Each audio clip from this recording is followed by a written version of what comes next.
We're going to now talk about paper piecing. So there are more than one kind of paper piecing. There is English paper piecing, where you have paper templates that you are going to stitch around. And I've done this in a class, which is available through So Creative.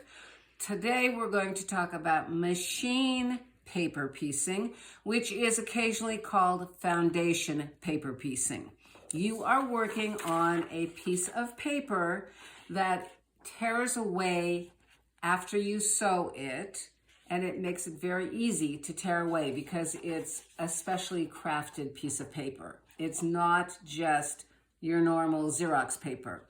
And for your block of the month, we are always going to give you the paper to use. So you have to sew very carefully because you're only being given the number of pieces that you need, but we will be giving it to you. So this is our design, and what we're going to do first of all is talk about the other things you need. So you absolutely should have an add a quarter ruler. This is an add a quarter plus, and I love it. I highly recommend that you get the add a quarter plus. And you also want this hot ruler. It works with your iron, and it's wonderful for paper piecing. It's wonderful for ironing hems, all kinds of things, because it can take the heat of your iron and it will give you a nice crisp edge. Other than that, you just need a new needle in your machine, and you're going to be using a shorter stitch length. Plus, you need a rotary cutter and mat because you're going to be doing a lot of cutting, and I will tell you there is a lot of waste in this technique. So first of all, I'm going to use my quick trim ruler, which I always love and recommend in beginning quilting, and I'm going to line it up on the paper pattern, and I'm going to cut the paper pattern in half, straight down the middle diagonally. Okay? Then I am going to take a pen and I am going to make a notation for myself so that I know which fabric is going to go where. So I've got a blue background. I'm going to put a B for all my background. And because I'm using green, I'll put a G for the green. And I'm going to do that on all of the pieces because I really do not want to get myself confused. And it's very easy to do because you're kind of working backwards and upside down when you're doing this. Okay, so now I have two mirror images. I could start sewing both of them at the same time, but I'm going to work on one and then I'll show you the other and we'll put it together. The first thing that you want to do is you want to fold between the B and the G. We're going to start with the longest seam first. And one thing to keep in mind is that you never want to sew past the edge. You want to stop right at the point.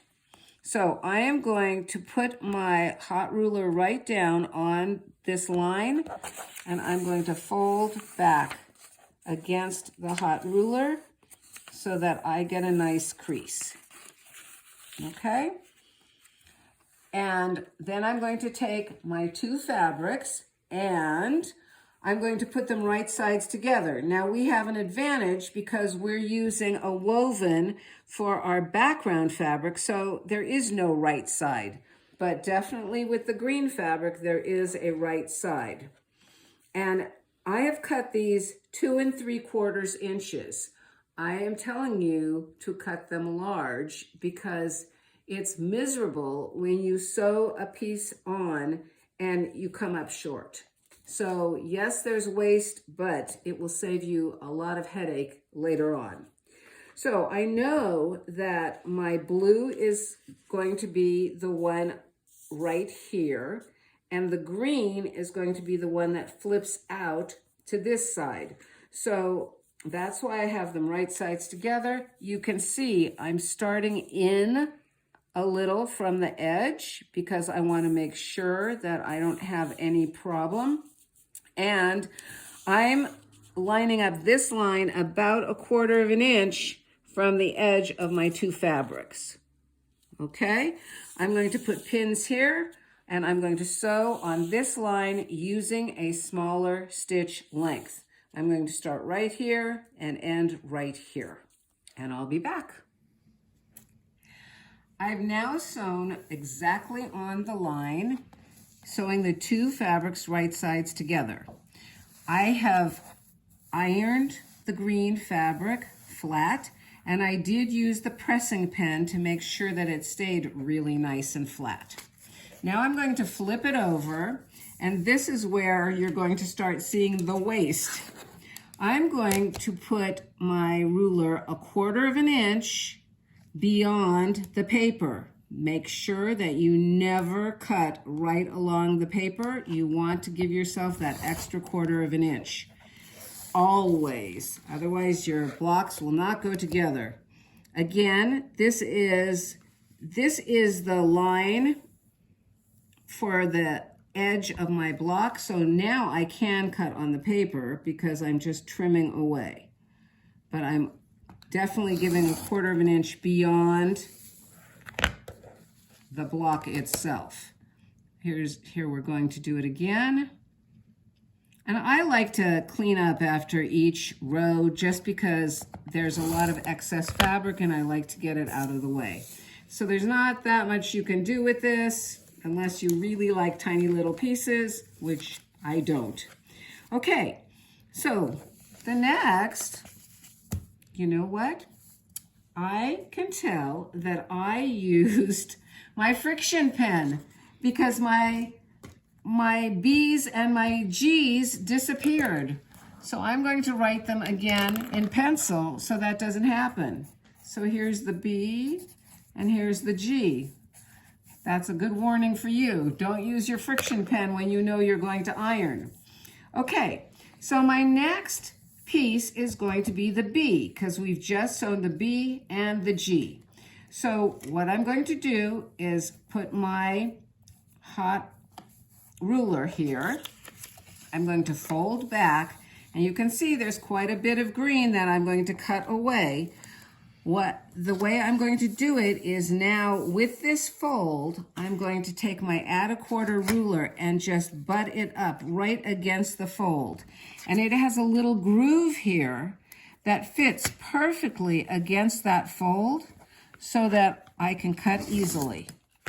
So I'm going to cut all the way across. And now you can see I have that pointy point, which is this one right here. So now I have to put a blue piece on, and I'm just going to take my blue strip and I'm going to line it right up along this cut line, flip it over, take it to my sewing machine, and I'm going to sew right on that line. Now, I'm going to make sure that it is exactly lined up on the blue because I want to give myself that 1/4 of an inch, which my add 1/4 ruler allowed. And don't forget, I'm doing this piece here. So I'm going to let this hang out because I want to make sure that I have enough fabric to cover that area. I'll sew and I'll be right back. Once again, I've sewn from exactly here to the point here, and I'm going to trim my blue fabric by lining up on the line of the block and making sure that I give it an extra 1/4 of an inch beyond. I've ironed it, and here we go. So now I'm going to take my hot ruler and line it up right here on that line and fold my paper over it. And again, I'm going to take my add 1/4 ruler, line the groove right up on my paper, and trim away the excess blue fabric. So now I have 2 blues and a green. So now I need to put my green on. And you can see I'm kind of close here, so that wasn't good. I should have allowed a little bit more fabric on the end, but it will be okay because I still can squeeze in that 1/4 inch. So now I'm going to make sure that the green hangs out further. I'm going to line it up exactly on top of the blue. You can see that. I'm going to flip it over and I'm going to sew from here to here. And I'll be back. So now I've sewed the greens and the blues. I'm going to flip it over, and once again, I'm going to trim the excess away. So I'm on the edge of the paper, and I'm going to trim this part. And I can also trim this part that's hanging over to get it out of my way and to make it look a whole lot nicer.